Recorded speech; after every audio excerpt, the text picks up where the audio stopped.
আসসালামু আলাইকুম সবাইকে, কেমন আছেন সকলে? নতুন একটা ভিডিও নিয়ে চলে আসলাম। তো আজকে আমি একটা ভাইরাল টপিক নিয়ে কথা বলবো। যদিও এই বিষয়ে কথা বলার কোনো ইচ্ছা ছিল না, বাট আসলে অনেক বিষয়ে হয় না যে ইচ্ছা না থাকলেও করতে হয়, তো সেই রকমই।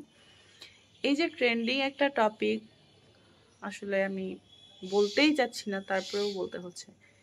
আখি অ্যান্ড তিশা, এই যে এদের যে লাইফস্টাইলগুলা, আমিও কিন্তু এদের ভিডিও দেখতাম, মাঝে মধ্যে সামনে আসতো। তো আমি একটা জিনিসই চিন্তা করতাম যে আসলে এরা একজন আর একজনকে হাজব্যান্ডের পাশে কেমনে সহ্য করে। হ্যাঁ, ঠিক আছে, ইসলাম এটাকে জায়েজ করেছে, এটা মানতে হবে। কিন্তু হ্যাঁ, ইসলামে কিন্তু এটাও বলা আছে যে এটা ফরজ নয়, কোনো পুরুষের জন্য ফরজ নয়।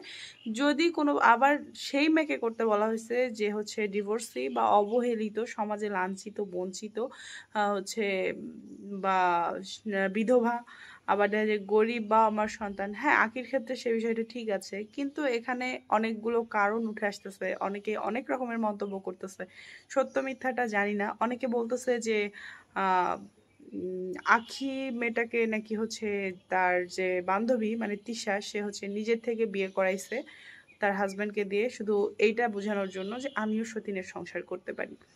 আবার অনেকেই বলতেছে যে আসলে এটা সত্যি না, সত্যি হচ্ছে যে মানে ওদের হাজব্যান্ড যে, সে তার বউ মানে যে তিশা আর কি,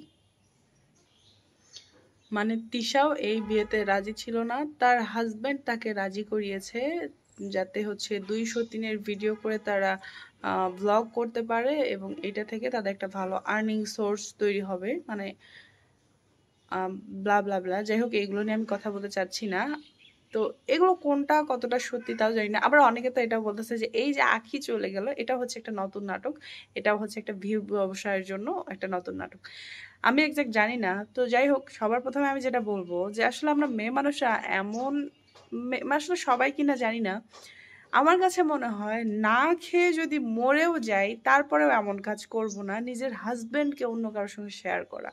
আসলে মেয়েরা তো কখনো মানে নিজের জীবনটা দিয়ে দিতে পারবে, বাট নিজের হাজবেন্ডকে অন্য কারোর সঙ্গে সহ্য করা, এটা আসলে কোনো মেয়েই পারবে না।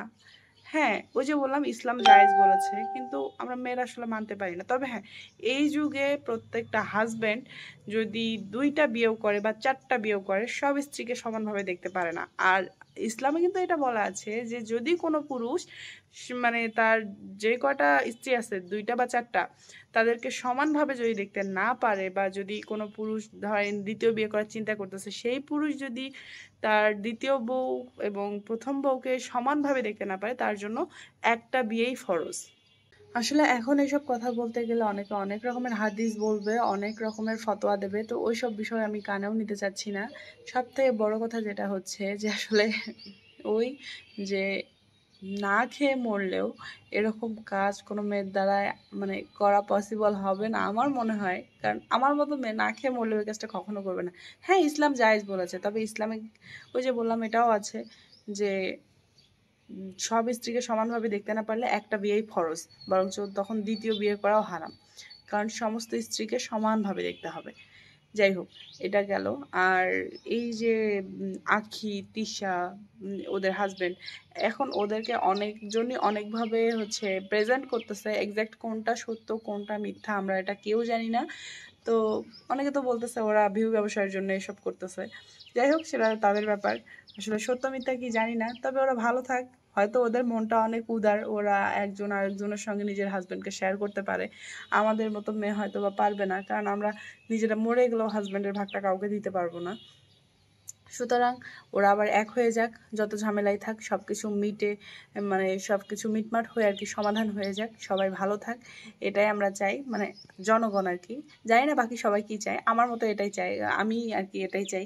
কারণ আমি ওদের ভিডিওগুলো মাঝে মাঝে দেখতাম, অনেক রকমের প্রশ্ন জাগতো যে কিভাবে সহ্য করে একজন আরেকজনের সঙ্গে, মানে ওদের হাজব্যান্ডকে, এই বিষয়টা সবসময় মাথার মধ্যে ঘুরপাক খাইতো। আর ওই ইয়া থেকেই দেখতাম। ইভেন ওদের ভিডিওগুলো মানুষ কিন্তু এই জন্যই দেখে যে আসলে এই যে দুই সতীন মিলে এইভাবে করতেছে, এভাবে করতেছে, কেমনে একজন আরেকজনকে টলারেট করতেছে, এই বিষয়গুলোর জন্যই কিন্তু মানুষের মনে অনেক রকমের প্রশ্ন নিয়ে মানুষ দেখে। তো যাই হোক, সব মিলায় আসলে এই বিষয় নিয়ে আমরা আসলে নিজেদের মন গড়া কোনো কথা বলতে পারি না।